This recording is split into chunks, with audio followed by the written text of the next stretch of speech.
Rec League podcast. Tell your friends, tell your neighbor, tell your family, tell your haters. Available on Anchor, Spotify, Google Podcasts, Apple Podcasts, Radio Public, Podchaser, Good Pods, Breaker, Stitcher, at Rec League Podcast on Facebook, YouTube, Instagram, TikTok, at Rec League Pod on Twitter. Episode 107. Available now. Yo, whether you watching this from Facebook, Twitter, click the link in my Instagram or YouTube itself. What is up, world? So I just watched Shazam, Fury of the Gods. It is the 12th overall movie in the DCEU, the sequel to 2019's Shazam.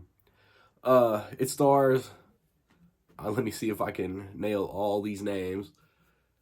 Zachary Levi, Asher Angel, Jack Dylan Grazer, Adam Brody, Grace Fulton, Ross Butler, Ian Chin, DJ Catrona, Javon Armand, Faith Herman, Megan Good, Cooper Andrews, Marta Malans, Helen Mirren, Jaimin Hansu, Rachel Ziegler, Lucy Liu. I do believe that is the main cast. It's directed by David F. Sandberg, who did the first movie, who did one of the Annabelle movies, who did Lights Out. Some time has passed since the first movie. I don't know how long. I want to say it might actually be like real time, like 3.5, 4 years.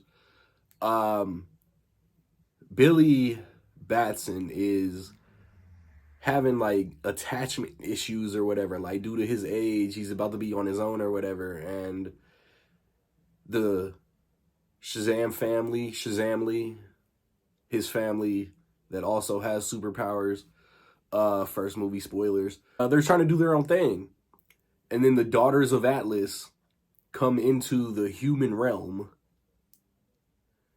and they want those powers back. I can't lie, like, as you could see, like, this was one of my most anticipated. In January, I was overly excited for this movie. And then, like, more and more details came about, and the Daughters of Atlas were created simply for this movie. They're not pulled from the decades and decades of comic book Shazam, Captain Marvel lore. They were just cooked up just for this movie. And as soon as I heard that, I was like, okay, that's lame. I don't like that. And I went in skeptical. This movie is good. I liked this movie. I didn't love this movie. There's like something. I don't know if it's like there wasn't more scenes of all of them together fighting bad guys. Maybe that's what I wanted. It ends up being like I said, like Billy with his abandonment issues, trying to keep the family together. Freddie, Jack Dylan Grazer specifically, wanting to do his own thing because he's the superhero geek in the family, and he also like is developing a relationship. So like he wants to like use that to his benefit. It feels like they went bigger, and that meant cutting some of the stuff that made the first Shazam feel a little fresh. Visually, this movie looks cool as hell. There's a lot visually. There's like one part where I thought that we was in motherfucking Hogwarts. I think, hopefully, if you want to see this, you haven't seen a lot of TV spots. Because like in the past week or two, Warner Brothers got really desperate and started putting spoilers in their fucking commercials, and I really truly don't know why they did that. That was because I know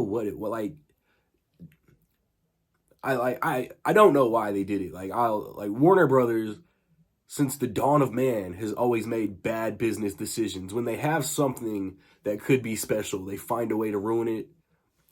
And they kind of ruined some parts of Shazam Fury of the Gods. I think like some of the humor, it's really similar to Ant-Man and the Wasp: Quantumania. It started really, really jokey, and it wasn't funny.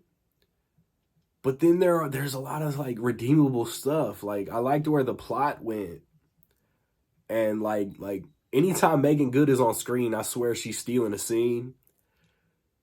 And then things happen. Three villains like fight with one goal, and then there are twists and turns with those villains I didn't expect. I feel like the mid-credit scene is gonna have no payoff, absolutely zero payoff. And then the post-credit scene indicates we'll get Shazam 3. I don't think we're gonna get Shazam 3. Cause like James Gunn come out and did his thing, and I know he recently come out and said that he didn't even share half of what the plans are. But I'm sorry.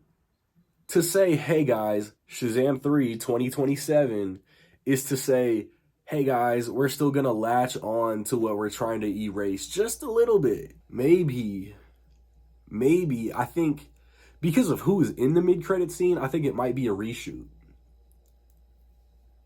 I think it might be a reshoot. So yeah, there's a lot in this movie, I'm not gonna lie, a lot in this movie that I was like, okay, this is kind of lame. This is kind of like not doing it for me. But then like there's a lot, like the third act, Shazam, Billy Batson Shazam in the third act was like kind of like tugging the heartstrings. So like it just depends on you. This movie just depends on you. It's gonna be hit or miss for a lot of people. I don't think it's as good as the original. I think Mark Strong was better at being villainous than Helen Mirren, Lucy Liu, and Rachel Ziegler combined. But I mean, Savannah. I just thought Savannah was better than the Daughters of Atlas. Again, cause I'm knocking points for. I hate when there's decades of comic book history. I hate that villains were just made up for this movie. So with all that being said, man, I will say that in my opinion, Shazam: Fury of the Gods is almost dope. If you've seen Shazam: Fury of the Gods, man, what you think? Positive, negative, somewhere in between, let me know. Recently put up reviews for 65, Scream 6, Operation Fortune, Creed 3. As you can hear, your boy is under the weather, so no podcast that was planned. I don't know, dude. Check back in 2 weeks. Want to see John Wick next week. Maybe Dungeons and Dragons the week after. If not, Super Mario Brothers will be the next review after John Wick. Or Batman, the Batman that Doom that came to Gotham or whatever also is coming out soon. So be on the lookout. Like, subscribe, comment. Find me where you find me, man. Don't know where to find me. Watch these credits. Peace.